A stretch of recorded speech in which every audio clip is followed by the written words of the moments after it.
مساء الجمال على كل الناس. وهارد لك طبعا الاهلاويه واللي بيشجعوا ريال مدريد كمان بالاخص، يعني الاهلاويه واللي بيشجعوا ريال مدريد، لان اليومين دول مش احسن حاجه لينا خالص. يعني واحد زي كده بيشجع الريال وبيشجع الاهلي، فيعني ده يعتبر من اسوأ الحاجات اللي بتحصل لينا اليومين دول.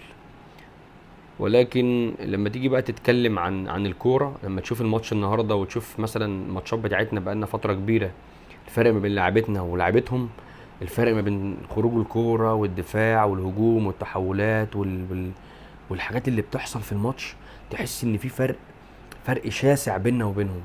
تحس ان احنا مش هنوصل حتى لربع الناس دي. لما لعيب عنده 17 سنه بيعمل كده وعنده الشخصيه دي، بيطلع على الجون وبياخد واحد لواحد وماسك الباك اليمين موديه وجايبه ومسح بيه الارض. وبصراحه يعني حاجه تخليك تتفرج على كوره. فالفرق ما بيننا ما بينهم شاسع جدا. انت لما بيطلع عندك لعيب ناشئ، بتقعد بقى ناقص تعمل له تمثال. فيعني خلينا مش دي نقطه وخلاص وعدت. وطبعا مبروك لاي حد بيشجع برشلونه. بصراحه فريق محترم، مدرب محترم، واقف على رجله، ما تهزش لما جه في جونين وما خافش وبدا يلعب وبدا يعمل مش عارف ايه والكلام ده كله. يعني مش هنتكلم بقى في فنيات ولا مش هنتكلم في تحليلات ولا الكلام ده، انما انا طالع اقول نقطتين. النقطه ديت اللي هي الاولى بتاعت ريال مدريد وبرشلونه، والنقطه الثانيه بتاعت مارسيل كولر.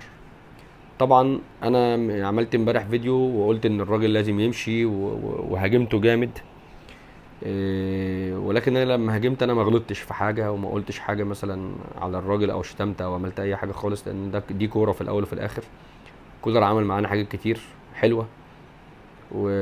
برضه هو بقاله فتره كبيره كان، يعني هو بصراحه لو مشي من ماتشين ثلاثه قبل كده، من بعد ماتش بيراميدز على طول، كانت الامور هتبقى احسن، ما كناش هنوصل للي احنا فيه دلوقتي ده. ولكن اللي حصل حصل. وكولر عمل معانا كتير، واحنا مش ناسيين كل الكلام ده.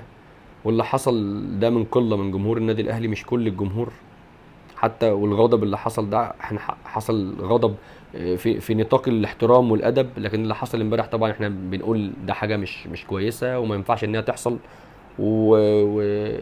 ويعني حاجات كتير جدا. انا بصراحه شفت الصوره ديت انا متضايق من ساعتها، وحاسس ان انا مثلا برضه قعدت افكر ان انا، هل انا جيت على الراجل، هل انا يعني شديت شويه مش عارف ايه.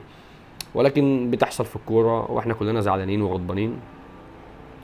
والاداره شافت ان دي الخطوه الاحسن والقرار الامثل للنادي الاهلي، ان كولر يمشي ويجي مكانه حد تاني يشوف النادي الاهلي تاني وهياخد بطولات تاني يعني ده كلام كله مفروغ منه. لكن هو فعلا